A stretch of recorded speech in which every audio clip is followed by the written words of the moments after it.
Bonjour à toutes, bonjour à tous. Bienvenue pour notre webinaire Comment m'impliquer dans la semaine sécurité patient au sein de mon établissement en tant que représentant des usagers.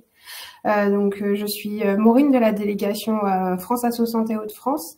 C'est un plaisir aujourd'hui de pouvoir vous proposer ce thème en webinaire avec notre partenaire, le réseau Santé Qualité Risque. On a conscience que les usagers jouent un rôle primordial dans la sécurité des patients à l'hôpital et les RU en particulier. Donc, les représentants des usagers peuvent jouer ce rôle aux côtés des professionnels dans un partenariat au sein de l'établissement. Donc, c'est un plaisir de pouvoir vous proposer ce webinaire dès le mois de juin pour préparer la semaine sécurité patient qui arrivera en septembre prochain. Avant toute chose, des petites consignes techniques pour votre participation. Donc, comme vous le voyez, vous ne pouvez pas activer de caméra ou de micro, mais vous pouvez tout à fait interagir avec nous. Vous avez donc à votre disposition le chat. Je vois que certains l'ont déjà bien pris en main et nous adressent leur bonjour. Donc, n'hésitez pas à l'utiliser pour pouvoir échanger à volonté avec moi-même ou avec Laurine qui prendra la discussion par la suite. Vous pouvez aussi utiliser l'onglet questions pour nous adresser vos questions au fur et à mesure et qu'on puisse les traiter tout au long de la présentation. Et puis, vous pouvez nous interpeller à tout moment, n'hésitez pas. Je vous remercie d'être présent en nombre ce jour. Comme d'habitude, notre webinaire sera mis à disposition donc en replay avec tous les éléments que nous allons vous présenter aujourd'hui, donc les présentations, les divers documents, tout sera disponible à la suite du webinaire sur notre page régionale, donc France Asso Santé Hauts-de-France, et vous pourrez retrouver tout ça à disposition pour l'utiliser dans vos établissements. Je vous remercie vraiment pour votre connexion et Laurine, je te souhaite la bienvenue avec nous, je te remercie et je te laisse la parole pour te présenter. Bonjour, merci beaucoup Maureen, merci. Alors bonjour à tous, donc bienvenue pour ce webinaire. Donc l'idée aujourd'hui, c'est pour préparer la semaine sécurité patient qui aura lieu du coup en septembre, de vous donner quelques petits outils pour comment s'impliquer lors de la semaine sécurité. Et déjà, on va retrouver un petit peu les basiques. Donc là, c'est le programme du webinaire avec une petite intro, la présentation du réseau et la présentation de France Asso Santé. Ensuite, qu'est-ce que la semaine sécurité patient pour les personnes qui sont nouvellement nommées, vous rappeler un petit peu ce qu'est la semaine sécurité patient. Le thème de la semaine sécurité patient cette année. Et à chaque fois, on fera des temps d'échange entre chaque grande partie. Et ensuite, on fera un petit focus sur la prise en compte des événements indésirables pour améliorer la sécurité du patient. L'idée, c'est de vous présenter un petit peu qu'est-ce qu'un événement indésirable pour que vous l'ayez en tête et que vous puissiez, lors de la semaine sécurité, avoir ces éléments et peut-être partir de ces événements pour proposer des choses lors de la semaine sécurité patient. Et ensuite, quelques outils sur comment s'impliquer lors de la SSP. Alors, le réseau santé qualité risque, donc moi je fais partie du réseau santé qualité risque, donc c'est un réseau qui est ouvert à tous les professionnels, tous les établissements et services sanitaires et ou médico-sociaux de la région des Hauts-de-France. Alors, à savoir que je vois qu'il y a des personnes qui sont hors région, donc chaque région a un réseau, a une structure régionale d'appui. Donc nous, en Hauts-de-France, on est le réseau santé qualité risque. J'ai vu qu'il y avait des personnes en Île-de-France, donc c'est le réseau Starax que vous connaissez sûrement. Donc nous, on a 148 adhérents, donc avec une répartition, on va dire 57% Nord-Pas-de-Calais, 43% en Picardie. Donc on est vraiment au service des professionnels de santé. Donc l'idée, c'est vraiment d'aider les établissements au développement du management par la qualité et par la gestion des risques en santé. Donc l'idée, c'est vraiment d'aider les établissements dans leur démarche qualité au quotidien. Non pas, il y a le passage de la certification, mais c'est vraiment tout au long. On n'attend pas la visite des experts visiteurs, c'est bien avant où on aide les établissements dans leur démarche qualité. Donc, on a des principes forts. On apporte aux professionnels, services et établissements un appui opérationnel. Donc, on organise des groupes de travail, des groupes d'échange, des outils, etc. Qu'on propose soit de façon croisée où les établissements échangent tout au long d'une journée, échangent sur un outil en particulier. Ensuite, on développe des expériences innovantes et des projets pilotes. On mutualise et on favorise les expériences et les expertises régionales. On garantit l'expertise des intervenants du réseau et on renforce et on partage la culture d'évaluation et de sécurité en santé. Mais surtout, on intègre l'usager comme coacteur de la qualité et de la sécurité des soins. On essaye à chaque fois qu'on produit, qu'on réalise un groupe de travail, un groupe d'échange, une formation ou quoi que ce soit, on essaye d'intégrer du coup, nous, les usagers dans nos groupes pour avoir du coup pour qu'ils soient vraiment coacteurs avec nous dans la rédaction des outils. Et donc la volonté du réseau de s'inscrire dans une démarche de proximité et de réponse aux besoins de ses membres, donc aux besoins de nos adhérents. On réalise tous les ans, voire tous les 2 ans, une enquête attentes et besoins.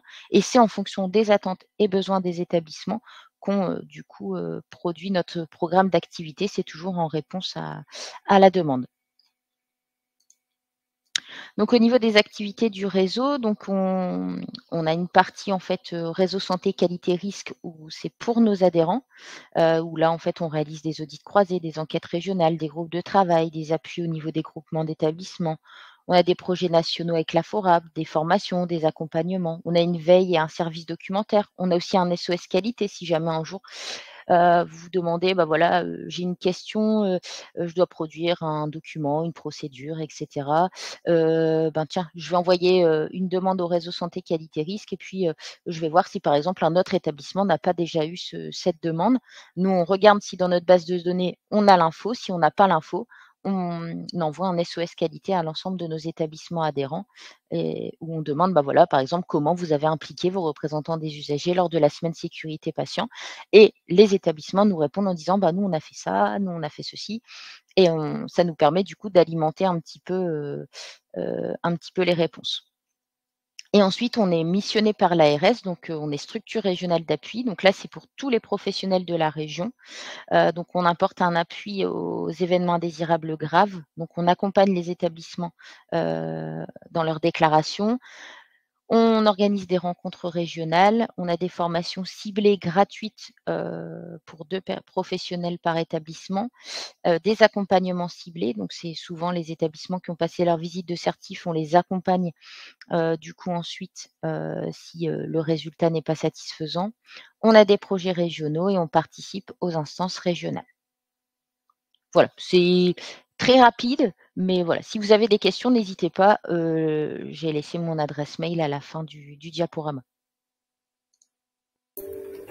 Merci Laurine, je vais essayer de faire aussi rapide. Donc, qui sommes-nous chez France Asso Santé?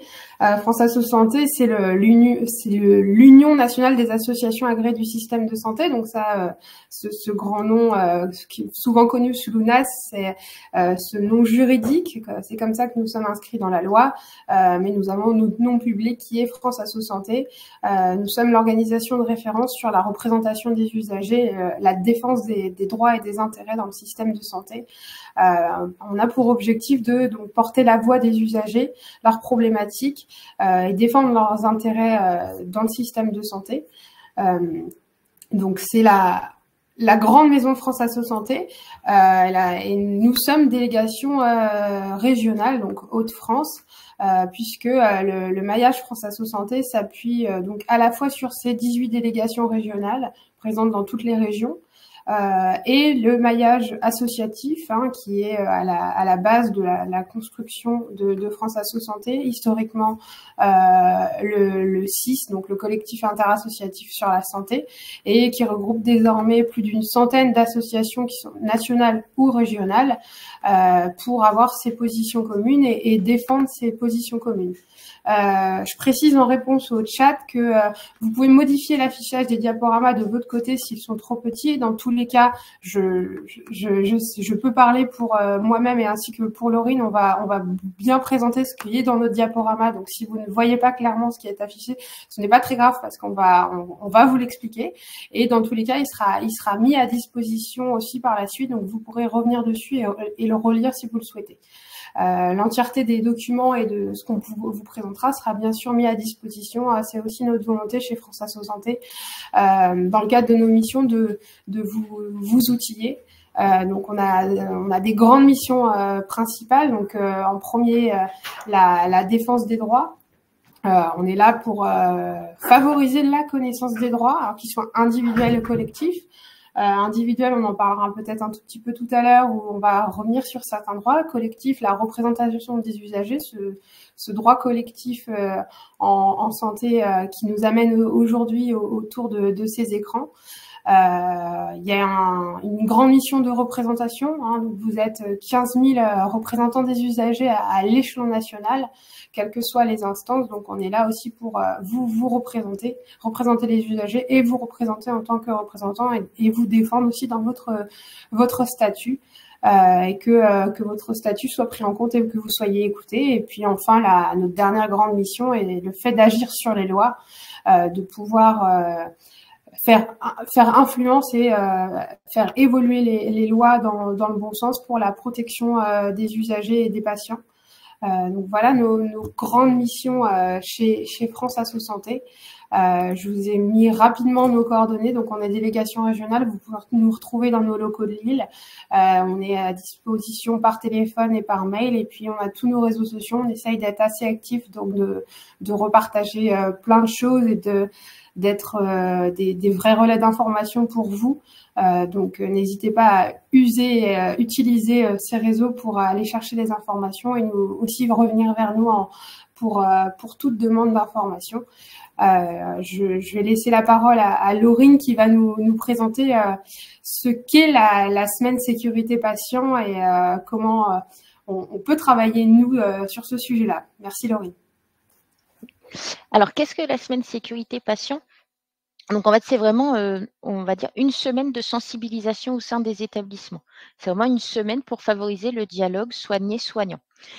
Cette année, c'est du 16 au 20 septembre 2024, à savoir qu'il y a peut-être des personnes qui ont déjà participé à la semaine sécurité patient. Habituellement, c'était fin novembre et c'est vrai que cette année, en fait, le ministère de la Santé a changé, du coup, la semaine sécurité patient a changé les dates, pour que ça colle, en fait, avec, la journée mondiale organisée par l'OMS.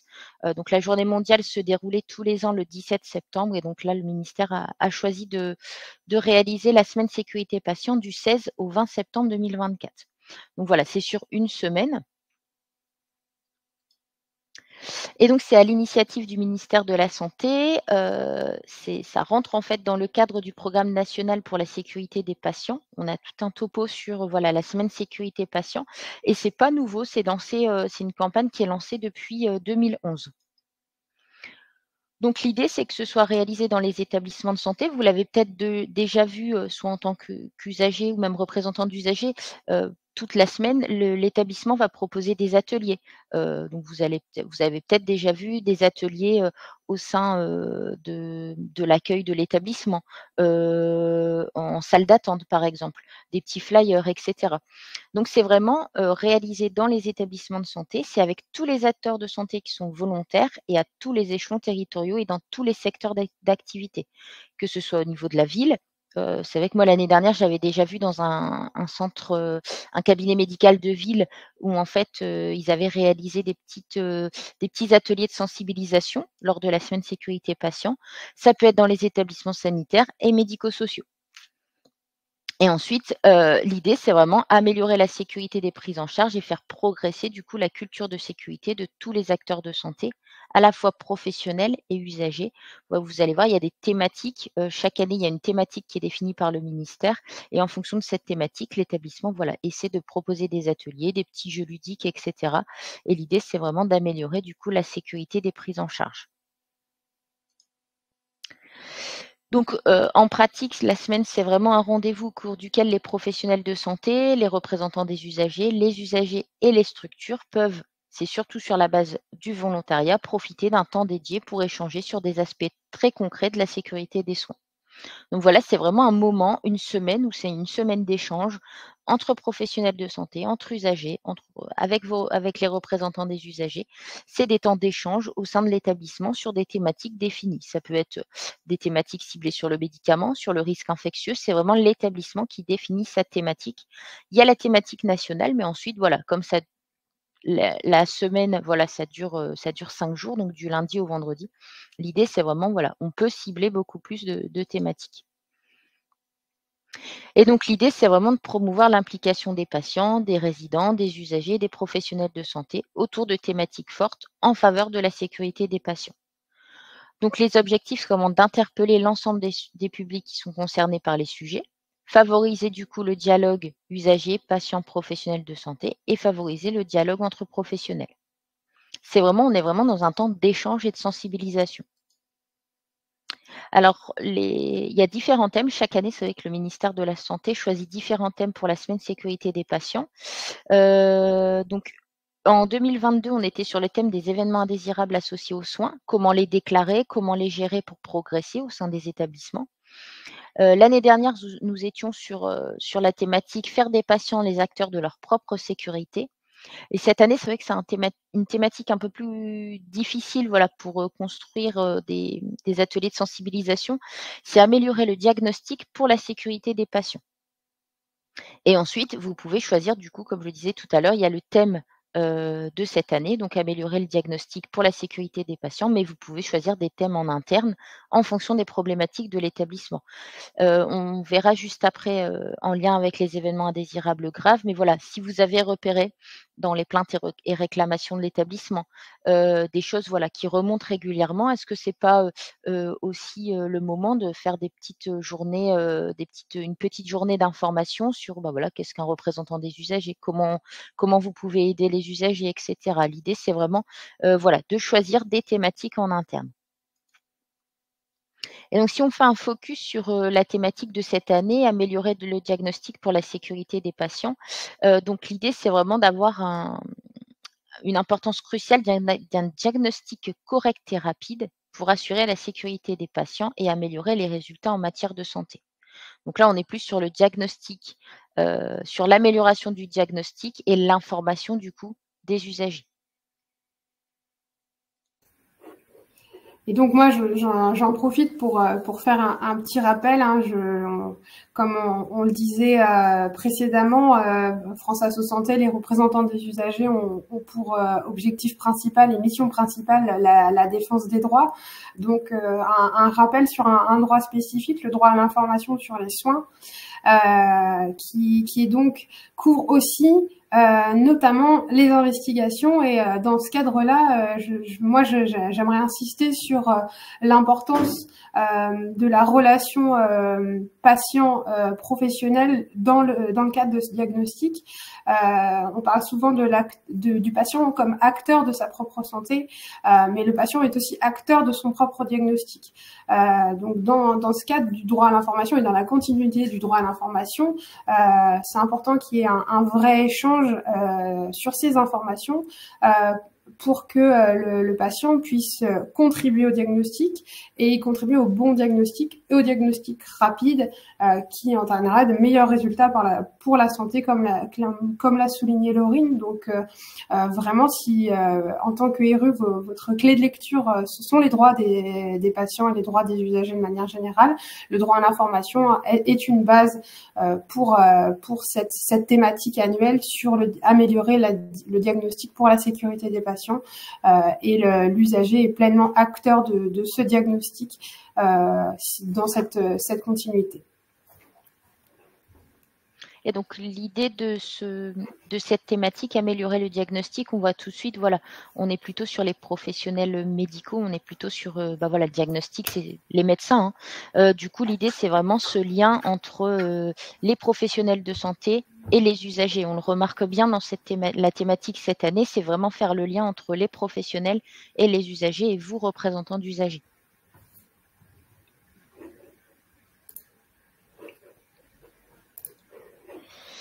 Et donc, c'est vrai que la mobilisation, que l'on soit soigné ou du coup soignant, c'est ce que je disais juste avant, la mobilisation de tous est décisive. On est vraiment, voilà, l'idée, c'est pas de réaliser cette semaine sécurité patient dans son coin, c'est vraiment d'avoir la mobilisation de tous les acteurs de l'établissement. Et du coup, d'année en année, ça permettra d'inciter les acteurs à s'engager davantage encore dans les démarches de sécurité maximale, de qualité et de coordination des soins. Et d'autant plus qu'il est désormais acquis qu'un dialogue régulier avec les usagers sur la sécurité de leurs soins permet du coup d'améliorer, comme le disait Maureen, directement les pratiques professionnelles. Donc je pense que la thématique cette année, c'est vraiment je pense que ça peut être un levier justement pour impliquer aussi les médecins dans cette semaine sécurité patient et de les impliquer autour de voilà, de l'amélioration du diagnostic pour la sécurité des patients et du coup de les impliquer et de faire vraiment, comment dire? Le binôme soignant-soigné. Alors l'accent au cours de cette semaine, bon là c'est juste à titre d'information, ça peut être mis, pourra être mis sur les axes suivants. Ça peut être développer la culture de sécurité, ça peut être, voilà, si votre établissement souhaite renforcer le travail en équipe, des ateliers sur le travail en équipe, se servir des retours d'expérience, augmenter la déclaration des événements indésirables associés aux soins. Ça peut être aussi, un atelier de sensibilisation sur, voilà, comment je déclare un événement indésirable, comment ensuite, il est interprété dans l'établissement, comment il est analysé. Prendre en compte le témoignage des patients. Je sais qu'il y a beaucoup d'établissements qui organisent lors de la semaine sécurité patient des ateliers où en fait c'est le représentant des usagers qui est, ce sont les représentants des usagers en fait qui se présentent auprès des usagers, qui présentent leur rôle, ce qu'ils peuvent leur apporter, voilà, quels sont leurs rôles au sein de l'établissement. Ensuite, ça peut être des accents autour du lien ville-hôpital. Voilà, comment, voilà, à la sortie de l'hôpital, comment ça se passe en ville et cetera. Qu'est-ce qu'il vous faut? Est-ce qu'il faut l'importance d'avoir la lettre de liaison et cetera. Donc là, c'est juste, quelques idées pour, voilà, vous donner un petit peu quelques thématiques, et vous aider, à élaborer un petit peu les actions, identifier surtout les actions à mettre en place lors de la semaine sécurité patient. Et donc, l'organisation, donc ça se traduit donc ça peut être des sessions d'information, ça peut être des opérations de communication, ça peut être de l'exposition, ça peut être des stands, ça peut être, il y a des établissements qui organisent, maintenant des escape games, il y a des établissements qui organisent des chambres des erreurs, on le verra juste après. Ça peut être vraiment tout un tas de voilà, toutes les idées sont les bienvenues, je vais vous donner après les interlocuteurs au sein des établissements, mais vous pouvez du coup avec, les professionnels au sein des établissements apporter du coup, vos idées, d'organisation, lors de la semaine sécurité patient et donc, elle se traduit souvent par la distribution de brochures ou de quiz par les professionnels ou les représentants des usagers.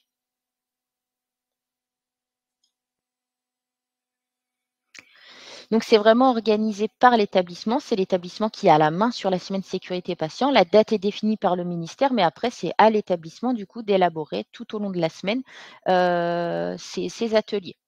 Donc les stands sont tenus par, des professionnels ou des représentants des usagers. Et donc vos interlocuteurs principaux en établissement, donc là aussi c'est à titre indicatif, c'est les représentants de la direction, c'est les responsables qualité, gestion des risques de l'établissement, c'est le coordonnateur de la gestion des risques associés aux soins et cetera. Ça peut être d'autres interlocuteurs, on vous a mis, les 3 principaux.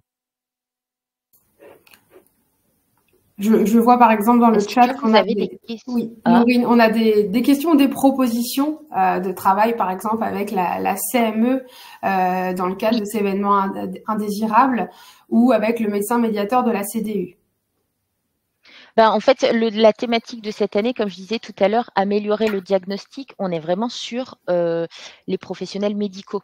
Donc l'idée, c'est voilà, d'essayer de les associer, donc pourquoi pas, ça serait une super idée de travailler du coup, avec les CME, les médecins médiateurs de la CDU et cetera. Ça, c'est vraiment, ouais, c'est vraiment une excellente idée.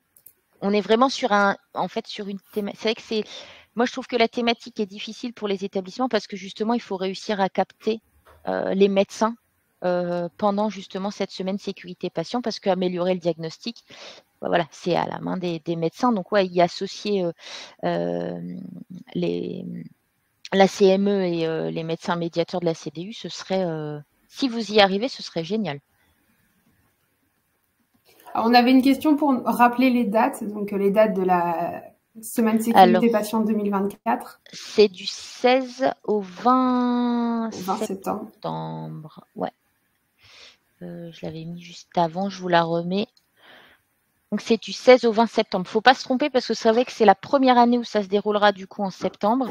Ça a lieu du coup, le jour enfin voilà, il y avait un jour, la journée mondiale organisée par l'OMS avait lieu tous les ans le 17 septembre et là ils ont regroupé pour mettre la semaine sécurité patient, du coup, lors de cette journée. Donc du 16 au 20 et donc ce n'est plus du coup fin novembre.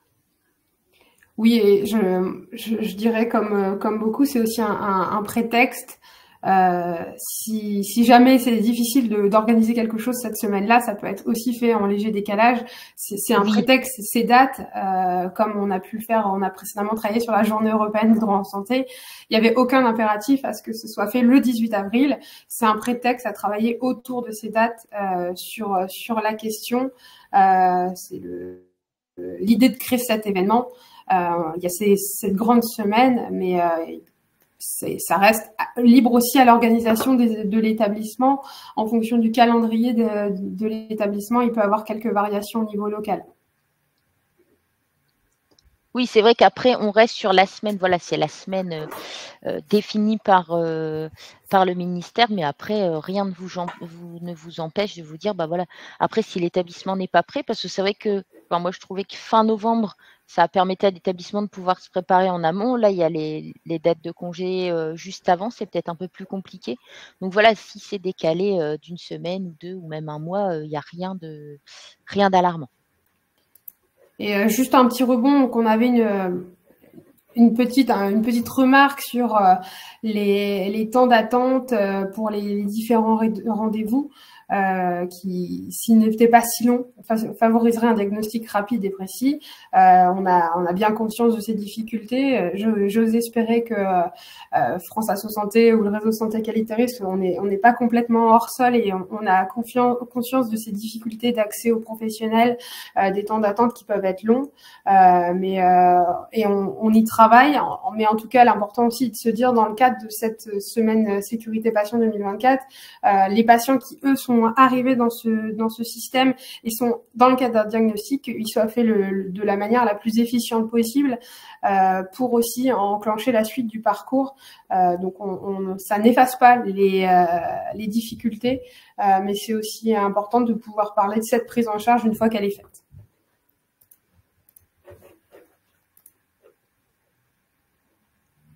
Donc c'est vrai que ouais, je vois la CDU de la clinique où je viens d'être nommée se tiendra le 12 septembre.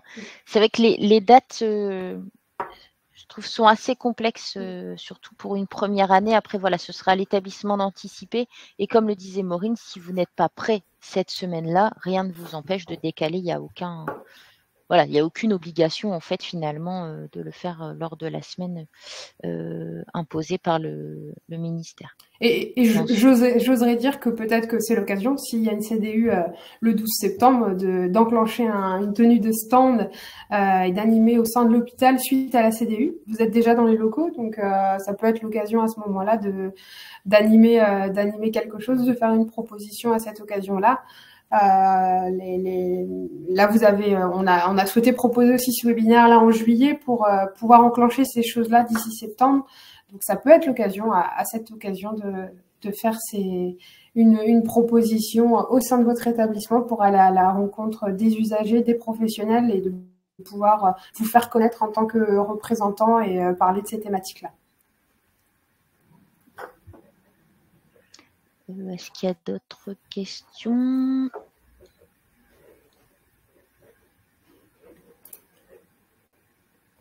Il est important d'aller vers les patients, mais en fait, c'est vrai que c'est l'opportunité aussi de tenir un stand, de vous présenter, de rappeler le rôle des représentants des usagers, le rôle de la CDU, etc. C'est vraiment l'opportunité pour vous de vous faire connaître lors de cette semaine sécurité patient. Et de se faire connaître auprès des deux publics. Tout à l'heure, on vous proposera divers documents, mais votre mission première est bien la défense des usagers et de leurs droits, et donc la connaissance par le grand public est importante. Mais les professionnels de l'établissement sont aussi un relais pour vous, donc vous faire connaître par ces professionnels, c'est aussi un enjeu de visibilité de votre action. Et une fois que les professionnels sont au courant des représentants des usagers, de leur mission, de tout ce qu'ils peuvent faire de bien, ils sauront aussi pouvoir donner cette information aux patients qui prennent en charge par la suite. Donc la relation se fait vraiment dans les deux sens et c'est important de pouvoir travailler à la fois auprès des usagers et des professionnels.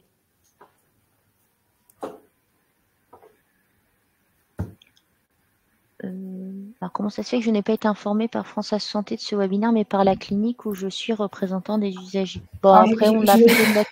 comme J'inviterai la personne qui a fait ce commentaire à nous suivre sur les réseaux sociaux parce qu'on a quand même pas mal communiqué.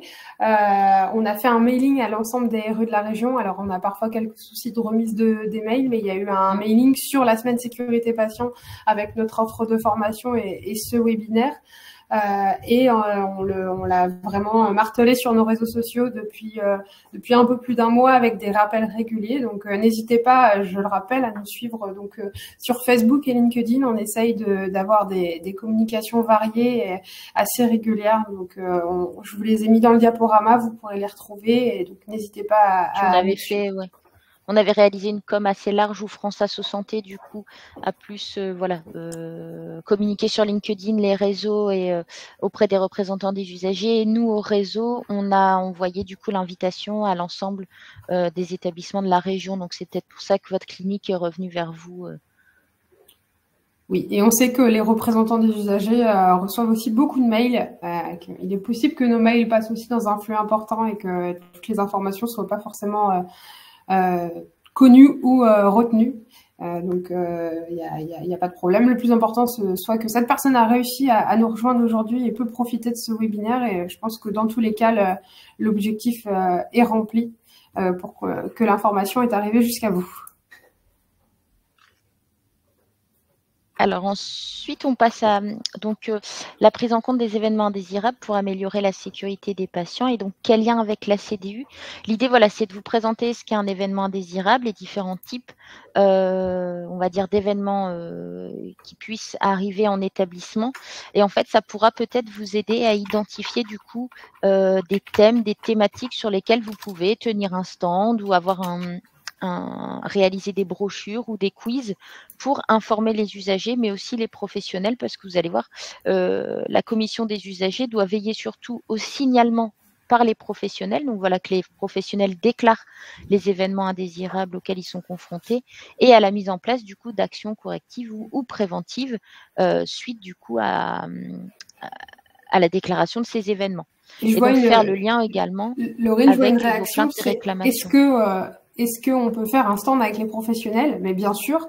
Oui. Si en plus vous avez du passif et ça a déjà été fait, Ouais. continuer sur cette lancée, ce partenariat et tenir un stand avec les professionnels, les représentants des usagers et aller vers les usagers ensemble. Je pense que ça met encore plus en avant ce travail collectif qui est fait au sein de l'établissement et on vous montrera tout à l'heure des petites pistes d'action et d'animation à mettre en place et vous verrez que c'est des choses qui peuvent être faites avec les établissements. Ouais, si vous pouvez du coup associer les professionnels, c'est parfait. C'est vraiment parfait. Donc l'idée en fait au niveau des événements indésirables graves, si on reprend le décret du 1er juin 2016 relatif à la commission des usagers des établissements de santé, donc il y a une présentation au moins une fois par an des événements indésirables graves. Survenus au cours des 12 mois précédents, ainsi que les actions menées par l'établissement pour y remédier. Donc la CDU a connaissance des événements indésirables graves et du coup peut essayer d'identifier des actions à mener et d'identifier du coup des thématiques qui peuvent être mises en place lors de la semaine sécurité patient. Et donc les informations relatives aux événements indésirables graves, à leur analyse et aux mesures correctives garantissent du coup l'anonymat des patients et des professionnels concernés. C'est toujours anonyme, une déclaration est toujours faite anonymement par les professionnels. Et donc l'enjeu pour les représentants des usagers serait de pouvoir prendre en compte tous les événements indésirables, pas seulement ceux qui sont définis comme graves par les professionnels, et vraiment de réaliser un lien avec les plaintes et réclamations et les événements indésirables associés aux soins. L'idée, voilà, c'est d'essayer de ressortir, voilà, qu'est-ce qui revient souvent dans mon établissement et quels sont les thèmes que je peux aborder. Non pas qu'il y a la semaine sécurité patient, mais pas que. Mais voilà, l'idée, c'est que ça peut vous donner un petit peu, voilà, de quoi identifier des actions à mener de manière générale. Et donc là, pour faire très voilà, très, on va dire théorique. Donc on va reprendre un petit peu les notions d'événements indésirables, parce que c'est vrai qu'il y a plusieurs notions, donc c'est bien d'identifier, de connaître un petit peu la susceptibilité entre chaque notion. Donc c'est tout événement imprévu qui est non désiré et qui survient du coup au sein de votre établissement et qui peut avoir des conséquences néfastes sur le patient, les professionnels, les visiteurs et les biens. Donc c'est un événement indésirable. Et donc, il est considéré comme évitable s'il survient quand les soins ne sont pas conformes à une prise en charge satisfaisante. Donc, il est grave, on parle alors d'EIG, donc événement indésirable grave, ou EIGAS, événement indésirable grave associé aux soins. Donc, s'il est associé à un décès ou à une menace vitale, s'il nécessite une hospitalisation ou une prolongation d'une hospitalisation, ou s'il provoque un handicap ou une incapacité. Donc il y a toutes sortes d'événements indésirables graves. Voilà, je vais vous donner un exemple très simple. On a été accompagné à un établissement, il y a quelques années. En fait, il y a un patient qui était venu se faire opérer d'un ongle incarné, donc en ambulatoire. Il est arrivé le matin, devait sortir l'après-midi et en fait, en sortant, donc il était, en béquille et avec, du coup, un pansement sur son orteil, hein, il venait d'être opéré.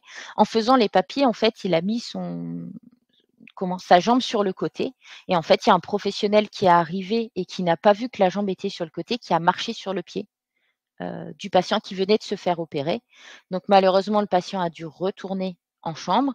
Il y a eu une prolongation de l'hospitalisation et donc le professionnel a déclaré, donc via une fiche d'événement indésirable, a déclaré du coup l'événement. Donc c'était un événement indésirable grave et l'idée, voilà, c'est de ne pas pointer du doigt. En fait, ça aurait pu arriver à n'importe qui, c'est arrivé à un professionnel, mais ça aurait pu arriver à un usager quelconque qui venait aussi, à l'accueil pour rédiger des papiers.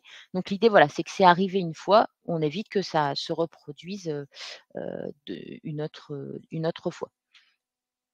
Et donc les différents types d'événements indésirables, on a les événements indésirables, on a les événements indésirables associés aux soins, on a les événements indésirables graves, on a les événements indésirables graves associés aux soins et on a les événements porteurs de risques. Alors, si on reprend les événements porteurs de risques, c'est évité grâce à l'efficacité des mesures barrières. Des barrières, en fait, que l'établissement a mis en place. On va dire que c'est le presque accident. L'accident n'est pas arrivé parce que l'établissement a mis en place des mesures barrières. Donc, on déclare via l'outil de déclaration de l'établissement. Donc, on rédige une feuille d'événement indésirable pour prévenir du coup d'une éventuelle récidive de la situation. L'idée, c'est de toujours se dire, voilà, l'événement a failli se produire, je le déclare parce que justement, je ne veux pas que ça se reproduise. Donc, en exemple, je vous ai mis par exemple l'erreur lors de la préparation d'un médicament injectable. Et en fait, l'infirmière se rend compte juste avant l'injection qu'il y a eu une erreur. L'erreur de préparation de matériel pour une intervention chirurgicale détectée lors de la réalisation de la checklist au bloc. En réalisant la checklist, l'infirmière de bloc s'est dit: «Mince, voilà, ben là, il y a une erreur, du coup, on stoppe». Voilà, l'idée, c'est grâce aux mesures barrières, l'événement ne s'est pas produit, mais on déclare pour pas que ça se reproduise. Ensuite, on a les événements indésirables, donc c'est des accidents, incidents, dysfonctionnements dont les conséquences sont ou auraient pu être dommageables pour les patients, pour les professionnels, mais aussi pour les visiteurs et pour les biens. Donc c'est là aussi où en fait vous pouvez tenir un stand lors de la semaine sécurité patient et expliquer ce qu'est un événement indésirable. Vous pouvez expliquer aux usagers, bah voilà, c'est un événement indésirable, vous pouvez y être confronté, donc on va vous expliquer ce que c'est. Et vous pouvez aussi en informer les professionnels en disant, voilà, l'importance de déclarer pour ne pas que ça se reproduise. Et donc là, c'est une déclaration via une fiche de signalement des événements indésirables. Donc ça peut être, par exemple, une panne électrique, violence entre usagers, violence envers les professionnels, etc. Donc ça, il faut le déclarer pour, voilà, éviter que ça se reproduise. Ensuite, on a les événements indésirables associés aux soins. Donc ça, c'est un événement qui n'est pas souhaité, provoqué par les soins ou l'absence de soins, l'acte médical ou paramédical. Donc on a l'événement qui a perturbé du coup le processus de soins ou qui a eu un impact sur le patient. Donc l'événement est inattendu compte tenu de l'évolution de la maladie ou de l'état du malade. Donc là, on trace du coup l'événement dans le dossier, on en informe le médecin parce que c'est associé aux soins, on informe le patient et on déclare via la fiche d'événement indésirable. Donc ça peut être une erreur d'administration d'un médicament ou en fait voilà, l'infirmière qui devait administrer le médicament s'est trompée de patient, un défaut de surveillance, etc. Ensuite, on a l'événement indésirable grave. Donc là, c'est tout dysfonctionnement grave susceptible d'affecter la prise en charge des usagers ou ayant pour effet de menacer ou de compromettre sa santé, sa sécurité et le bien-être physique ou moral des personnes prises en charge ou accompagnées. Donc, on le déclare via une fiche de signalement des événements indésirables, mais l'établissement doit faire une déclaration externe. Voilà, quand c'est un événement indésirable grave, il y a une déclaration à faire au point focal de l'Agence régionale de santé. Et donc les exemples, ça peut être des situations de maltraitance ou des comportements violents. Ça peut être les disparitions de personnes accueillies. Voilà, ça peut être, voilà, je vous ai mis quelques exemples à chaque fois, mais il y en a vraiment beaucoup d'autres, hein. Et ensuite, on a l'événement indésirable grave associé aux soins. Donc, c'est un événement inattendu au regard de l'état de santé du patient et de sa pathologie, dont les conséquences sont le décès, la mise en jeu du pronostic vital, la prolongation d'une hospitalisation, le déficit permanent, y compris une anomalie ou une malformation congénitale. Donc là aussi, il y a la déclaration de l'établissement via la feuille d'événement indésirable, où il y a la déclaration et il y a la déclaration externe à réaliser, donc le point focal à l'agence régionale de santé. Donc là, ça peut être une erreur d'identité, la chute du lève-malade pendant le transfert, etc. Donc voilà, c'est pour vous donner un petit peu les notions, les différents types d'événements indésirables au sein d'un établissement, voilà, pour vous aider un petit peu à les classer. Donc sachez le PowerPoint sera à disposition, donc vous pouvez revenir dessus et même utiliser du coup le support pour voilà, vous entraîner ou même sensibiliser les usagers si vous le souhaitez. Et donc le lien avec la CDU, c'est vraiment que la CDU, comme on l'a dit au début, elle veille du coup au signalement des professionnels. Donc l'idée, c'est la CDU donc va avoir du coup la liste des événements indésirables de l'établissement. Mais du coup, voilà, vraiment inciter les professionnels à déclarer, à signaler tout événement. La CDU va également du coup mettre en place, être en lien avec la mise en place d'actions correctives ou préventives, en lien du coup avec les événements qui ont été déclarés. Et donc les actions vont être suivies dans le plan d'action d'amélioration de la qualité et de la sécurité des soins de l'établissement, donc en lien du coup avec la direction qualité. Et Laurine, j'en profite. Alors, on a une très très bonne remarque dans les questions sur le fait que les RU peuvent et sont souvent invités à siéger et à assister au COVIRIS, donc comité des vigilances et gestion des risques au sein de l'établissement. Et donc, ça permet aussi d'aller plus loin que cette présentation annuelle des événements indésirables et d'en avoir une connaissance plus pointue. Et le RU qui peut y siéger. Alors, moi, j'insiste sur une commission des usagers, c'est 4 RU. Vous n'êtes pas obligé d'y siéger à 4 et c'est bien de pouvoir aussi vous répartir les différents comités dans lesquels vous pouvez être invité. Et le RU qui siège dans ce comité pourra faire le lien avec l'ensemble de la CDU, l'ensemble des RU en CDU, et donc aller aussi plus loin que cette obligation légale de la présentation une fois par an de ces événements indésirables. Oui.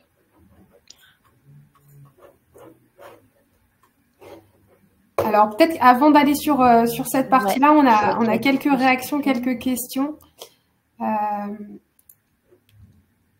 Alors on avait dans l'onglet questions, on avait un questionnement sur le fait que l'établissement n'est pas forcément prévu ou n'est pas prêt à piloter un événement et l'idée de le faire peut-être en extérieur. Est-ce que tu aurais des éléments de réponse ou j'y vais, Laurine? Alors attends, je vois pas la question. C'est non dans le chat, c'est dans question.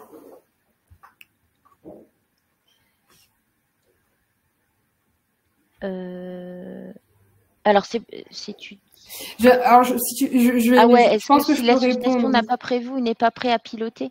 Oui. Est-ce que ça peut se faire dans l'association? L'idée est en dehors de l'hôpital. Alors là, en dehors du sanitaire, ça reste quand même, au vu du thème de l'année, ça reste peut-être un peu compliqué puisque quand même l'idée est d'impliquer et de renforcer le lien avec les professionnels et les usagers.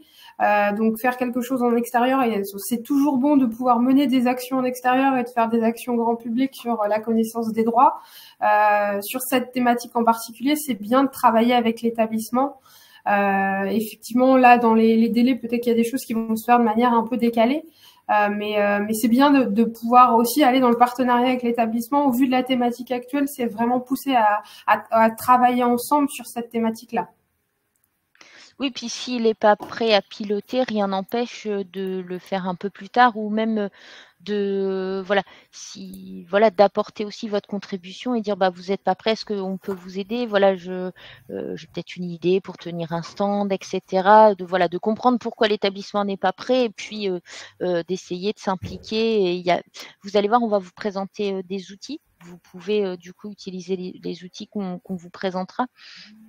Et après, même ne serait-ce que faire une petite brochure sur sur des thématiques particulières.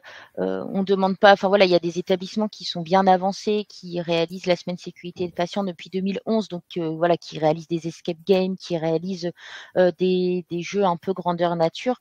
Mais voilà, si votre établissement n'est pas prêt ou n'a pas vraiment prévu, l'idée c'est peut-être démarrer par des choses simples pour commencer. Et voilà, s'il n'est pas prêt à piloter, après, vous pouvez revenir vers nous, hein. Nous, on a pas mal d'outils qu'on a recensés au sein des établissements de la région. On peut peut-être vous aider. On a un kit chambre des erreurs qui est tout fait. Vous n'avez plus qu'à l'organiser au sein de vos établissements. Mais voilà, de savoir pourquoi l'établissement n'est pas prêt. Est-ce que c'est un problème de timing ou autre? Mais voilà, si besoin, on reste à disposition. Alors, on a une question qui est très précise. L'étalonnage, entre parenthèses, métrologie légale d'une balance d'un CH était périmé. La balance était manifestement fausse. Est-ce un EIG? Est-ce qu'il y a eu... tout dépend...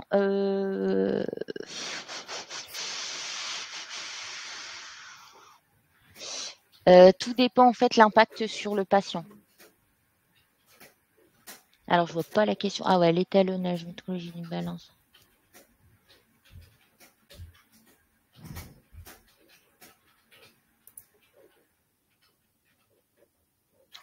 Est-ce que c'était manifestement faux? C'était sûr que... Enfin, en fait, il faut voir les circonstances de l'événement.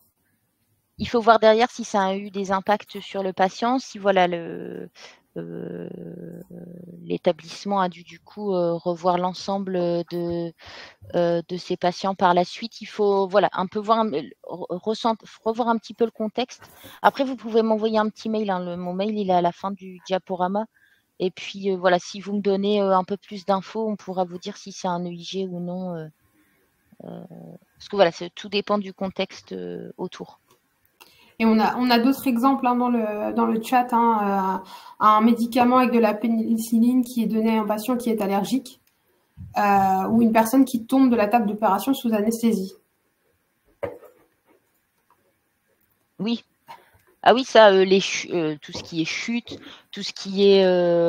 là, c'est événement désirable grave, malheureusement. Ouais. Et souligner, alors moi j'ai un exemple et qui, je pense, nous touche particulièrement puisqu'on a des travaux en région sur cette question-là, mais quand il y a refus que la personne de confiance accompagne une personne en situation de handicap, cela peut être un événement indésirable. Ça peut être un événement indésirable et moi, je vous conseille de déclarer. Je suis tout à fait d'accord. C'était le point que je voulais souligner. Ouais, il ne faut pas hésiter à déclarer. Alors, on vérifie un petit peu les questions pour les... vous êtes très actifs dans le chat et c'est parfait, mais il faut qu'on puisse remonter pour voir si on a tout traité.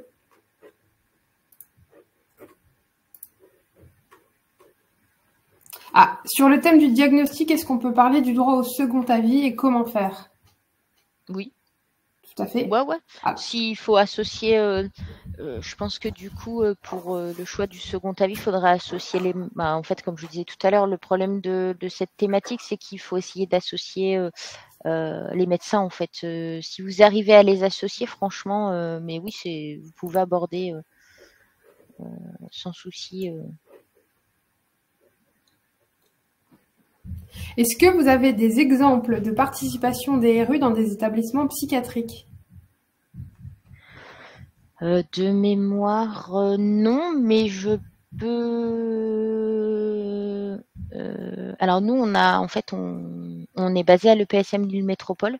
Donc, si jamais, on peut vous mettre en relation avec un représentant des usagers en psychiatrie qui pourra peut-être Oui, voilà, et je vous faire pense du partage d'expérience. il y en a qui sont dans le chat, donc surtout n'hésitez pas, hein, le chat Ouais. nous permet de remonter les questions et de les évoquer tous ensemble, mais vous pouvez aussi discuter entre vous. Certains demandent des exemples, des témoignages, n'hésitez pas à remonter vos exemples, ce que vous avez pu faire aussi dans vos établissements et de le dire aussi au niveau du chat. Je vois on a des RE qui sont sur des établissements qui gèrent de la psychiatrie, donc n'hésitez pas aussi à donner des exemples de ce que vous avez pu mettre en place auprès de ces patients. J'aurais tendance à dire que les patients qui sont en psychiatrie ont ce besoin d'information et de participation à leur diagnostic comme tout autre patient.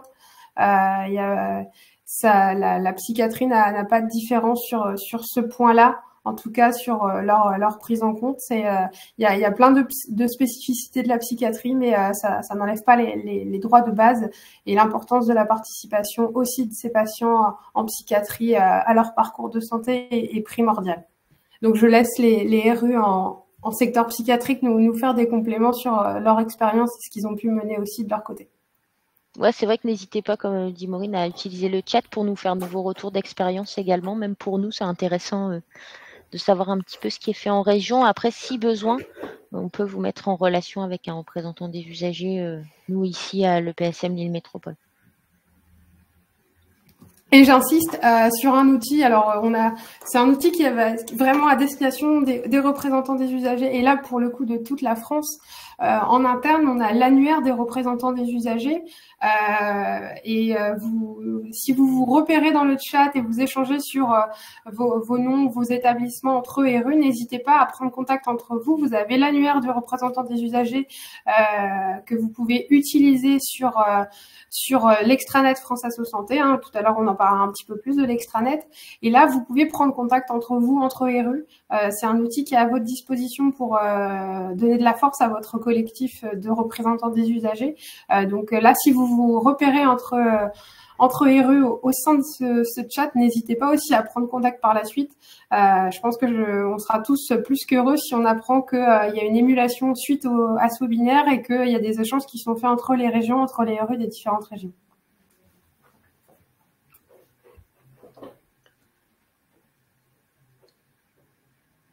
Alors, je ne sais pas si c'est spécifique à la psychiatrie, mais on a un témoignage sur, dans notre établissement, les RU organisent des cafés rencontres et participent aux réunions des délégués de pavillon. Le café rencontre est quand même un format qui est souvent utilisé. On va en parler tout à l'heure. C'était aussi dans nos exemples. Et on va en parler un petit peu plus.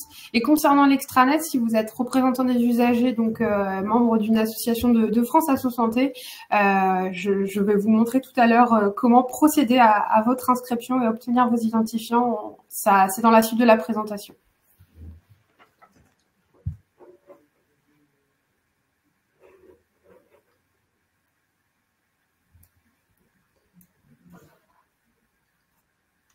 Alors, donc, du coup, juste un petit rappel avant de vous présenter les outils. Donc, les représentants des usagers peuvent faire partie du groupe projet pour préparer la semaine sécurité des patients, où on vous incite justement à aller vers vos interlocuteurs en établissement pour y participer fortement, parce que je pense que vous êtes source d'infos, source d'idées, et que voilà, vous pouvez du coup aider les établissements à tenir un stand d'information, de sensibilisation, d'élaborer des quiz, etc.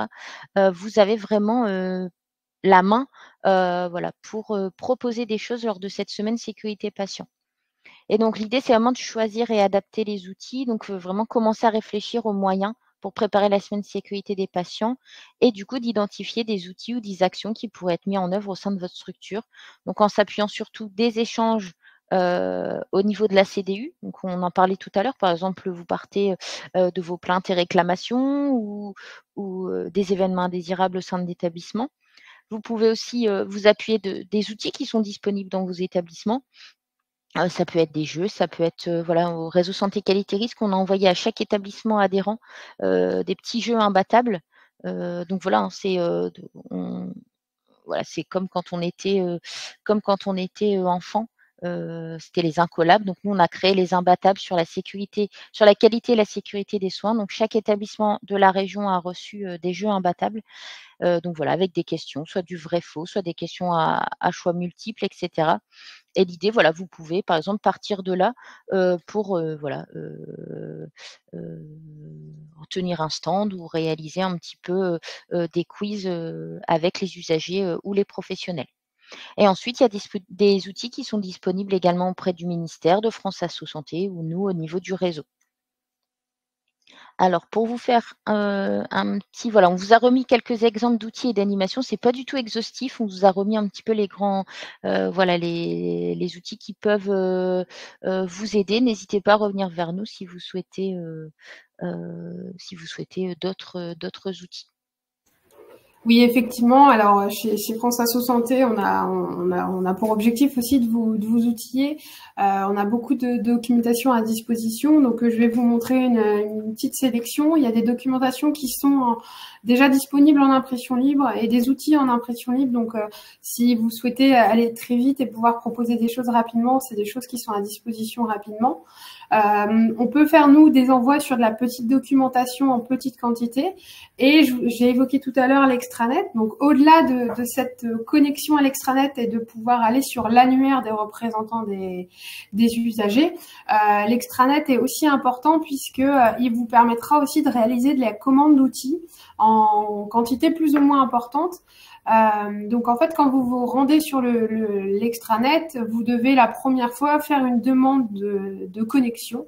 Donc là, vous avez donc le site extranet france-asso-santé.org. Vous faites votre demande de connexion la première fois en indiquant vos coordonnées, l'email qui va vous servir d'identifiant, ainsi que l'association à laquelle vous appartenez, puisque l'idée est que ce soit un réseau quand même fermé et qui soit accessible qu'aux représentants des usagers. Donc on va vérifier votre appartenance à ce réseau. Et une fois sur cet extranet, vous aurez sur le bandeau à gauche un petit document doc. Là, vous accédez à une page sur laquelle vous aurez un bot de commande. Donc, sur notre page de replay, vous aurez des vidéos, des petits tutoriels qu'on a réalisés en région qui vous montrent aussi comment procéder. Si vous avez plus de questions et des difficultés sur ce processus, on peut vous montrer ces vidéos, mais ça sera du bonus. En tout cas, vous pouvez accéder donc à toutes ces informations sur l'extranet de France Asso Santé. Et sur cet extranet, vous pouvez commander nos guides, donc les guides un peu classiques, le guide du représentant des usagers dans toutes les instances, le guide du RU en CDU, le guide du RU en établissement, ou des guides comme Connaissez et faites valoir vos droits, et diverses affiches qu'on a pu proposer donc dernièrement. Vous en voyez derrière moi donc des affiches comme ça que vous pouvez aussi afficher dans votre établissement. Et des dépliants, des flyers, donc des dépliants France Asso Santé, des dépliants Santé Info Droit, les cartes de visite Santé Info Droit, qui sont toutes disponibles à la commande, et les fiches pratiques. Tout à l'heure, je vous ai parlé de la fiche A1 à travers un droit que j'ai pu citer, mais vous avez toutes les fiches pratiques Santé Info Droit qui sont aussi disponibles en commande, donc les fiches A qui vont être sur les droits des malades, les B sur la démocratie sanitaire, donc le rôle du RU, le rôle du RU en CDU, et donc les autres thématiques sécurité sociale, santé travail, assurance emprunt, handicap et perte d'autonomie, en fonction aussi des thématiques choisies et que vous souhaitez aborder dans votre établissement, dans le cadre de votre projet des usagers peut-être. Vous pouvez aussi orienter votre choix sur les diverses fiches pratiques qui sont beaucoup plus lourde à lire, c'est du contenu juridique, donc c'est important de pouvoir faire fonctionner ces éléments-là avec des flyers aussi qui permettent de toucher le plus grand public, mais pour des gens qui auraient des questions très précises, c'est aussi une de très très bonnes sources d'informations, donc n'hésitez pas à vous y reporter. Et je vous parlais de documents en impression libre. Si vous souhaitez faire connaître le représentant des usagers, on a deux flyers à disposition en impression libre. Donc, quand vous aurez le diaporama, vous voyez, vous pouvez cliquer sur ces documents et vous les retrouvez directement en PDF en version imprimable. Un flyer sur le représentant des usagers à destination du grand public et un flyer sur le représentant des usagers à destination des professionnels. Donc, on insiste depuis le début de ce webinaire sur le lien avec les professionnels et le partenariat avec les professionnels au sein de votre établissement. C'est une bonne solution de pouvoir imprimer ce document. Et donc, en termes de documents aussi d'animation à imprimer, là, je vous ai mis, on a nos collègues de France Asso Santé PACA qui ont produit une cocotte en papier avec des questions sur la sécurité du patient. Alors là, vous l'avez en version imprimable si vous cliquez ici. En pratique, ça donne ça. Donc, quand vous l'avez découpé vous-même, vous l'avez assemblé, vous allez récupérer une petite cocotte en papier qui vous permet d'animer vos stands. Et donc, à titre d'exemple, si je procède au choix d'une question et que je vous pose la question, un événement indésirable lié aux soins dits graves, c'est quoi? Je pense que vous avez tous la réponse. En tout cas, vous savez où la trouver puisque Laurie nous l'a donnée juste avant. Et donc, vous avez cette cocotte en papier qui vous permet d'aborder les différentes thématiques plus ou moins techniques. L'idée est avant tout, et avec tous les documents que je vous présente et que je vais vous présenter, l'idée est avant tout de déclencher une conversation avec le professionnel ou avec l'usager et de pouvoir discuter de la représentation du rôle du RU, des droits, qu'ils soient collectifs ou individuels. C'est vraiment un prétexte aussi à travers cette semaine sécurité du patient pour aborder les droits et vous faire connaître en tant que RU. Ensuite, on a d'autres petits outils qui sont donc spécifiques à la région. Là, je vais parler pour mes RE des Hauts-de-France. Pour les autres représentants des usagers des autres délégations, je vous invite à vous rapprocher de vos délégations qui ont aussi des choses, puisque là, je vais reprendre un peu ce qu'on a pu lancer dans le cadre de la Journée européenne des droits en santé et des outils qu'on a pu vous proposer dans le cadre de la Journée européenne des droits en santé. On a en région un petit stock de porte-clés sur les droits en santé. On peut en mettre une dizaine d'exemplaires à disposition par RU, donc ça sera dans la limite des stocks disponibles.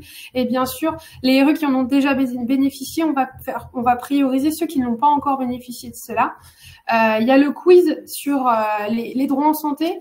Il y a plein de RE régionaux qui l'ont déjà, mais ceux qui ne l'ont pas encore, n'hésitez pas. Je vais vous montrer comment pouvoir le commander en région.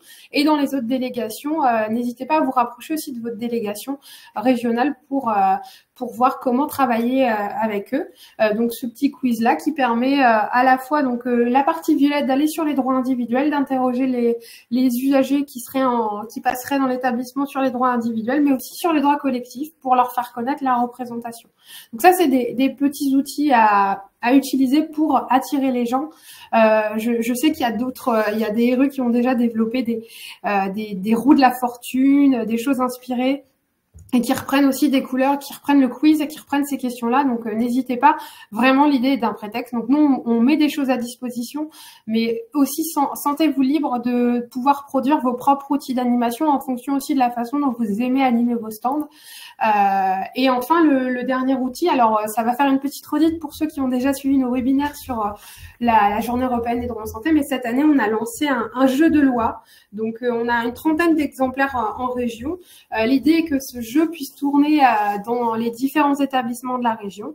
On a mis en place un formulaire de commande qui vous permet de commander donc les 3 goodies que je viens de vous présenter, les porte-clés, le quiz et le jeu de loi.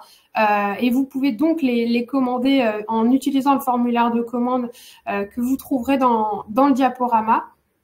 Et vous pouvez ainsi donc vraiment avoir des outils qui attirent l'usager et pouvoir discuter un peu plus. Alors, je ne vais pas vous conseiller de faire une partie complète de jeu de loi. Ça serait d'espérer d'avoir des usagers pendant très longtemps autour de vous, mais c'est vraiment un prétexte pour aborder les droits et lancer des questions sur ce sujet-là. Donc voilà, ça c'est une offre qu'on fait vraiment pour nos RU régionaux, pour pouvoir vous outiller et vous rendre aussi plus à l'aise sur la représentation dans la région et pouvoir aller parler aux gens plus facilement. Et enfin, un autre exemple d'outil qui est à disposition, là on vous l'a mis on l'a mis à disposition en téléchargement. Donc n'hésitez pas, c'est la vidéo de présentation du représentant des usagers en établissement. C'est une vidéo avec une musique légère, elle passe complètement sans son. Donc, c'est la vidéo que vous pouvez aussi proposer dans votre établissement. Si vous tenez un stand dans le hall d'accueil et qu'il y a un écran de télé derrière, vous pouvez proposer par exemple de diffuser aussi ce spot TV derrière. Il n'a pas besoin de son, donc il est tout à fait accessible.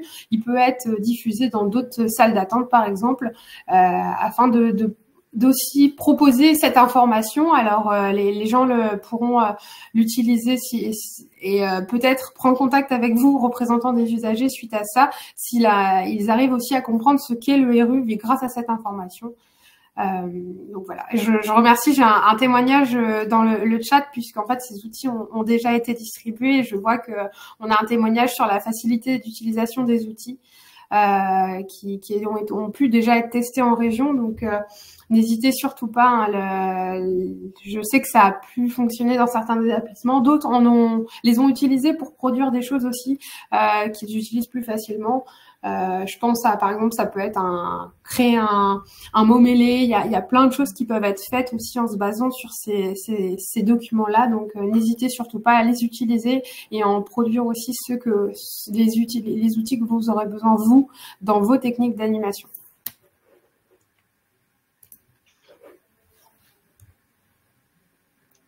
Alors ensuite, nous, au réseau, on peut vous mettre à disposition un kit chambre des erreurs. En fait, c'est pour sensibiliser les professionnels de santé, du coup, à la pédagogie par l'erreur. Donc, c'est dans un contexte, du coup, déculpabilisant. Donc, l'idée, c'est en fait de reproduire une chambre. Et donc, dans un environnement de soins reconstitué, donc une chambre de patient, ça peut être une pharmacie de service ou officine, un cabinet médical, un bloc, etc. On va introduire dans cette chambre, du coup, des erreurs. En nombre limité, on va mettre de 8 à 10 erreurs maximum. Et du coup, ces erreurs seront monothématiques ou plurithématiques. Il va falloir informer, du coup, les participants. Ça peut être des erreurs sur l'identité-vigilance, l'hygiène, les médicaments. Et donc, les professionnels doivent alors identifier les erreurs lors de leur passage dans la chambre. Donc, ils vont avoir du coup un document et ils vont devoir du coup repérer, voilà, avant d'arriver, on va leur dire il y a 8 erreurs dans cette chambre, est-ce que vous arrivez à les identifier? Et donc voilà, ils vont devoir identifier du coup les erreurs qui ont été justement insérées dans la chambre. Donc on a un petit kit en fait qui vous permet avec tout un tas d'erreurs, voilà, pour éviter de repartir de zéro avec tout un tas d'erreurs que vous pouvez du coup réaliser dans une chambre fictive. Ensuite, on a la boîte à coucou. Alors, je sais que le CEPIAS, en Hauts-de-France, en prête. Donc je pense que vous pouvez les contacter. Ils en ont 4 ou 5, je pense, au sein de la région. Donc voilà, une boîte à coucou, ça permet de sensibiliser les usagers, les professionnels de santé à l'hygiène des mains. Donc l'idée, c'est de mettre ses mains dans cette boîte à coucou et en fait, vous allez voir tout ce qui est au rayon un petit peu ultraviolet. Vous allez voir voilà, que les mains sont sales et après une hygiène des mains, vous allez voir que les mains, du coup, sont propres. Ensuite, j'ai vu dans le chat qu'il y a des représentants des usagers qui organisent des cafés SSP. Donc en fait, l'idée, voilà, c'est de faire des cafés rencontres. Donc c'est vraiment des échanges conviviaux ou une discussion ouverte à tous. Donc organisé, ça peut être soit dans un café, soit dans un endroit public, ça peut être aussi dans l'établissement. Donc c'est vraiment des séances de discussion organisées avec, un horaire, une thématique choisie. Il peut y avoir 1, 2, 3 intervenants et tout le monde peut y participer, entrer et sortir à sa guise, ce qui contribue du coup à prendre la parole en public. Ensuite, on a aussi des établissements qui utilisent le mailing de sensibilisation sur les événements indésirables. Donc, l'idée, c'est d'envoyer par mail 2 événements indésirables qui sont déjà survenus dans l'établissement et donc de le faire un petit peu sous forme de bande dessinée. Admettons, par exemple, l'inspecteur K, chargé d'élucider les intrigues, met en scène les travaux des comités de retour d'expérience, donc avec une chronologie des faits, recherche des causes, recommandations, etc. Et l'objectif, c'est de sensibiliser les professionnels dans leur rôle de vigilance. Je suis professionnel de santé, j'ai les bons réflexes pour mon patient et j'essaie du coup d'identifier les événements. Voilà, c'est pour vous donner quelques idées d'actions qui peuvent être menées. Ensuite, on vous a remis du coup les liens utiles, donc la page du ministère de la Santé et en région, vous pouvez retrouver du coup pas mal d'infos, d'outils au niveau de l'ARS, au niveau de l'OMEDIT, l'Observatoire du médicament en Hauts-de-France, où en fait ils ont pas mal d'outils en lien avec le médicament. Le CEPIAS, on est plus sur le risque infectieux, donc la boîte à coucou, mais il y a d'autres outils. Nous, au niveau du réseau, on a le kit chambre des erreurs, on a, comme le disait Maureen, hein, on a des mots mêlés sur les événements indésirables. Voilà, on a pas mal d'outils qui peuvent vous aider. Donc tous les outils que Maureen a cités au niveau de France Asso Santé également. Et on a aussi l'espace de réflexion éthique que vous pouvez peut-être interpeller et qui pourront peut-être vous aider au niveau de tout ce qui est réflexion éthique au sein de l'établissement, si vous souhaitez aborder ce sujet du coup lors de la semaine sécurité passion. Est-ce qu'il y a des questions avant de clôturer avec les événements à venir? Oui, il y a plein de choses dans le chat. Je pense qu'on va avoir un peu de lecture. On a eu plein de choses. Alors moi, je vois une question qui m'intéresse beaucoup, mais pour les patients, il est important qu'il y ait un échange avec le médecin. Ils ont besoin de documents faciles à lire et à comprendre par rapport au traitement pour se repérer. J'appuierais, je pense que globalement, c'est important qu'il y ait des documents FALC qui soient produits sur les diverses questions. Donc, si par exemple vous allez, il y a déjà pas mal de choses qui sont faites sur Santé BD, qui permettent d'avoir des premiers éléments assez explicatifs sur plein de questions. Et puis ensuite, n'hésitez pas aussi à produire des documents FALC en interne. On a en mars dernier fait un événement en région sur l'accès aux soins des personnes en situation de handicap, et plusieurs établissements aussi et associations membres ont pu témoigner des différents documents en FALC qui sont produits, avec des modèles et des inspirations peut-être pour vous. En termes d'information, je pense à un livret d'accueil en document FALC par exemple, et tout ça c'est des choses qui sont à disposition nous sur notre site internet, qui reprennent tous les éléments qui ont été présentés par notre réseau. Donc oui, je ne peux qu'appuyer la démarche, produire des documents FALC. C'est à la fois, nous on l'a évoqué dans le cadre de l'accessibilité des personnes en situation de handicap, mais les documents FALC, c'est rendre accessible l'information à tous, quelles que soient les difficultés à laquelle la personne peut être confrontée. Ce n'est pas forcément un handicap, mais la personne, dans tous les cas, l'accessibilité de l'information, ça aidera au grand public. Donc, n'hésitez pas à retrouver aussi, nous, nos modèles sur ces productions-là.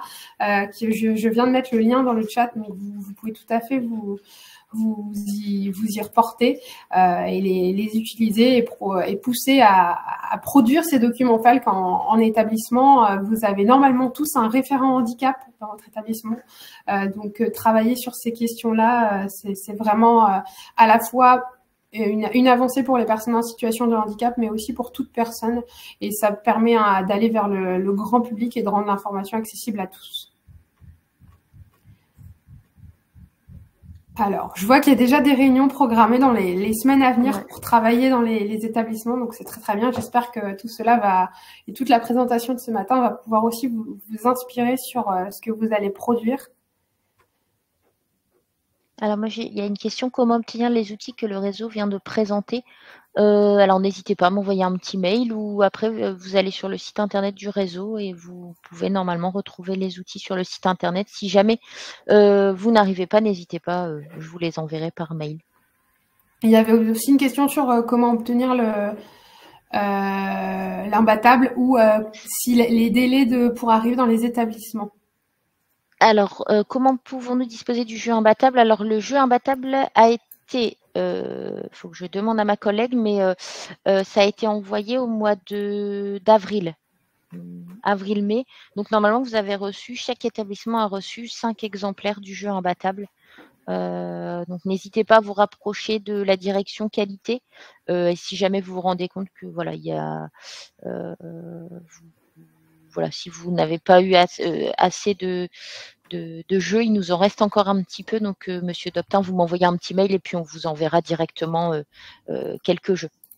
Et je précise que là, alors on parle de ce document-là en région Hauts-de-France, puisqu'on a un auditoire aujourd'hui qui est national. N'hésitez pas à vous rapprocher de votre structure régionale d'appui en région, de vous rapprocher de votre délégation aussi pour poser les questions et savoir à qui demander ces informations-là. Chaque région aussi prévoit des choses et développe ses propres outils. Donc tout à l'heure, Laurine a évoqué la structure régionale d'appui parisienne, mais il y a d'Île-de-France plutôt, mais il y a aussi dans d'autres régions. Donc n'hésitez pas à vous rapprocher aussi de vos acteurs locaux qui pourront vous fournir ces outils-là. C'est vrai que les imbattables, nous on les a travaillés avec nos collègues en Normandie. et Eureka, donc c'est en Auvergne-Rhône-Alpes. Et donc voilà, si n'hésitez pas à vous rapprocher. Donc en Normandie, c'est Calva. N'hésitez pas à vous rapprocher de vos structures régionales d'appui qui vous donneront du coup toutes les infos. C'est exactement les mêmes structures, ils ont d'autres outils complémentaires, etc. N'hésitez pas.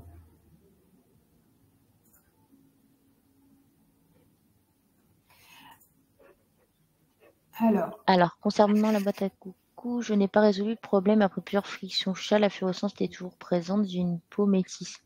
Alors là, c'est le CEPIAS qui organise les boîtes à coucou. Alors j'avoue que moi j'ai déjà testé en faisant une friction, ça avait fonctionné. Alors je ne sais pas, peut-être que la boîte était défaillante. Je suis pas sûre que ce soit à cause de la couleur de peau, donc peut-être vous rapprocher de votre CEPIAS. Ouais, on a Calvin en Normandie, Starax en Île-de-France. Effectivement, Calvin en Normandie, je vois la blague. On ne l'évoquera pas, puisqu'on est plutôt contraire à un plaidoyer France Asso Santé sur cette question-là. Alors, Calva, normalement, c'est qualité, valeur ajoutée. Voilà. Mais voilà. Merci, Laurine. C'est vrai.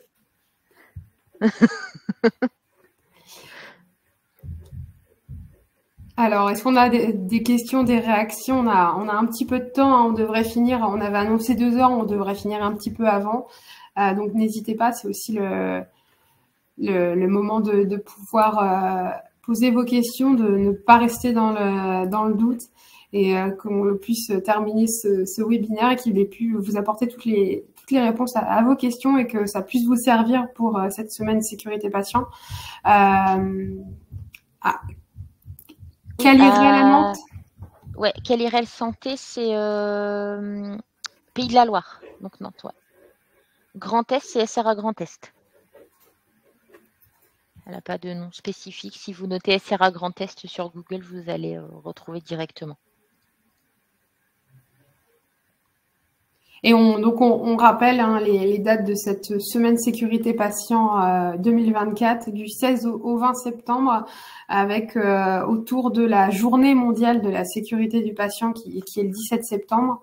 Donc l'occasion pour aller en établissement. Moi je le maintiens, mais c'est un prétexte pour faire des actions et pouvoir travailler avec l'établissement et aller au contact du grand public et des professionnels. Donc n'hésitez pas à pousser votre établissement sur ce chemin-là et à travailler avec votre établissement sur ce chemin-là. Pour la suite un petit peu du planning annuel, donc les RE régionaux ont l'habitude de nos événements, mais on a aussi une offre avec le réseau santé qualité risque, puisqu'on propose 2 fois par an un webinaire sur le rôle du représentant des usagers dans la certification des établissements de santé. Donc on en a déjà produit en 2023, on en a déjà fait un en mars 2024 et le prochain aura lieu donc le 8 octobre 2024 de 10h à midi, donc sur la même plage horaire qu'actuellement. L'idée est de vraiment travailler sur comment vous impliquer en tant que RU dans cette certification, qu'on puisse aussi avoir un vrai temps d'échange comme on a pu le faire aujourd'hui et je vous en remercie. Vous avez posé beaucoup de questions et c'était particulièrement intéressant pour nous de pouvoir y répondre. Donc vous pouvez retrouver ce webinaire en octobre prochain.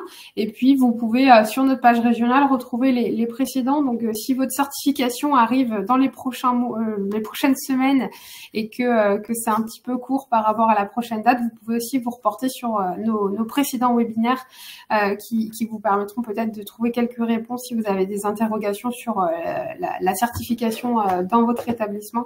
Donc, n'hésitez surtout pas à vous y reporter.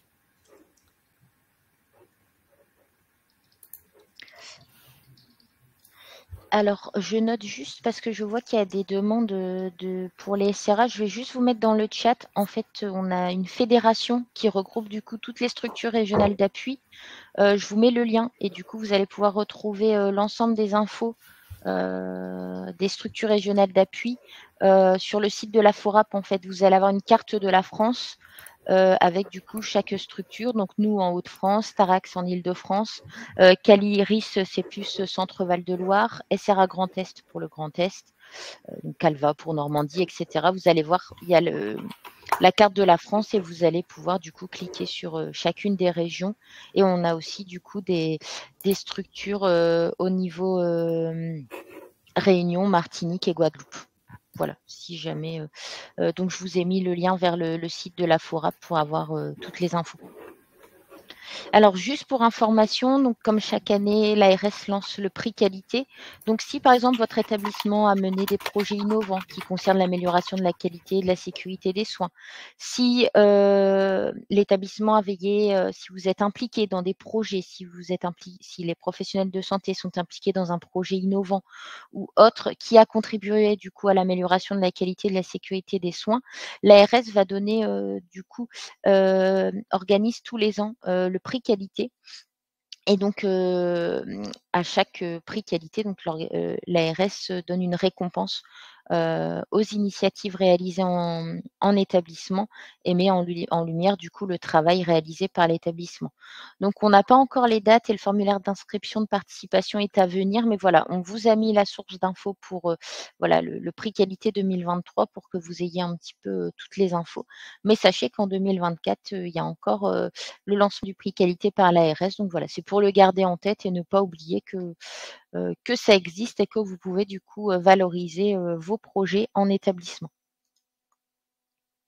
Et ensuite, donc, on vous a remis nos contacts, donc l'adresse mail de Maureen et la mienne. Si jamais vous avez besoin, n'hésitez pas à nous envoyer un petit mail.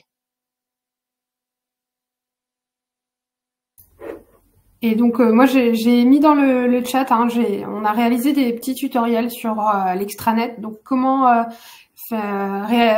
produire vos identifiants pour pouvoir y accéder. Et je rappelle que c'est un format, c'est vraiment très utile en tant que représentant des usagers de vous connecter à l'extranet de France Asso Santé, puisque bon, au-delà des plaidoyers et des informations qui sont reprises et des documents spécifiques au RU comme les boîtes à outils que vous pouvez trouver en exclusivité sur ce site, vous pouvez aussi accéder donc à l'annuaire des représentants des usagers pour travailler ensemble entre RU et pouvoir prendre contact entre RU pour avancer sur ce collectif et puis faire le bon de commande. Donc, si vous voulez, imaginons une centaine de fiches pratiques pour votre établissement, vous pouvez tout à fait les commenter via ce bon de commande sur l'extranet. Je sais que beaucoup ont déjà utilisé, donc n'hésitez pas. Donc, pour finir, je rappelle à tous que donc sur ce webinaire aujourd'hui, tous les documents qui ont été projetés et qui ont été partagés, toutes les ressources partagées avec vous seront mises à disposition. Hein. Nous, c'est un vrai parti pris de pouvoir rendre tout cela accessible à tous, que vous puissiez l'utiliser. N'hésitez pas, nos documents sont faits pour être utilisés et pour être partagés le plus largement possible. Donc, vous pouvez retrouver tout ça sur la page dédiée à la SSP 2024 sur notre page régionale. Et pour les autres, les RU qui viendraient d'autres délégations, je sais que beaucoup de délégations au niveau de France Asso Santé vont produire des choses prochainement, vont aussi pouvoir donner des outils à chacun. Donc, n'hésitez pas à travailler avec vos interlocuteurs régionaux qui sont là pour vous. Je vois une question. Alors là, je n'ai pas la réponse à court terme. Je ne sais pas, Laurine, si tu as une réponse. Je vais la poser pour le guide sur l'interculturalité et les soins des personnes venant d'un autre pays. Oui. Alors, je n'ai pas du tout. Après, on peut peut-être lancer un SOS qualité sur le sujet, mais pas sûr d'avoir une réponse d'établissement. Et si des gens dans le chat ont une réponse, n'hésitez surtout pas. Je n'ai pas cette connaissance sur ce document-là, mais en tout cas, c'est une très bonne question. Et ça peut être un sujet.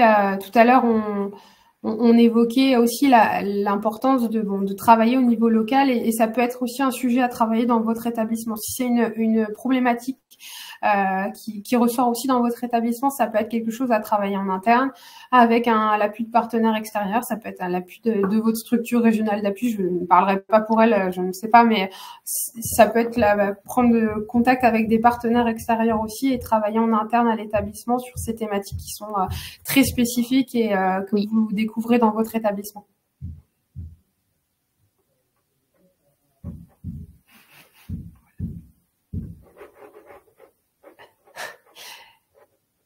Donc la question était, je vais la répéter une dernière fois, si on a peut-être des retours qui viendraient dans le chat. La question était, avez-vous donc un guide? Alors attendez, puisque vous voyez plein de chats. Alors la question a disparu, mais c'est bon, je l'ai. Avez-vous fait un guide sur l'interculturalité et les soins des personnes venant d'un autre pays? Donc, je disais que nous, on n'a pas cette connaissance-là, mais en tout cas, ça peut être aussi travaillé en interne. Si c'est une problématique qui se pose vraiment en interne, ça peut être travaillé. Ça peut faire l'objet aussi d'un projet des usagers, en tout cas d'un axe du projet des usagers, et être vraiment travaillé ensemble.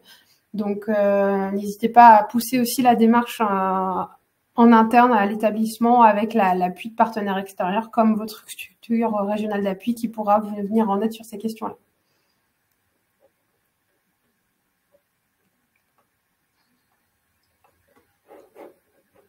Voilà. Je pense que globalement, on est plus il y a plus trop de questions qui vont amener des réponses. On est surtout sur des remerciements. Donc c'est aussi à notre tour de vous remercier. C'était un plaisir d'animer ce webinaire avec vous. Vous êtes un auditoire particulièrement actif. On a eu des questions très intéressantes qui ont vraiment pu amener plein de sujets différents. Donc vraiment, je tiens à vous remercier de votre mobilisation en nombre pour ce webinaire qui a été très instructif, et pour ça je te remercie, Laurine, aussi. C'est un plaisir de réaliser ce partenariat avec le réseau Santé Qualité Risque et de pouvoir travailler ensemble pour outiller les représentants des usagers. Donc je dirais un grand merci à tout le monde.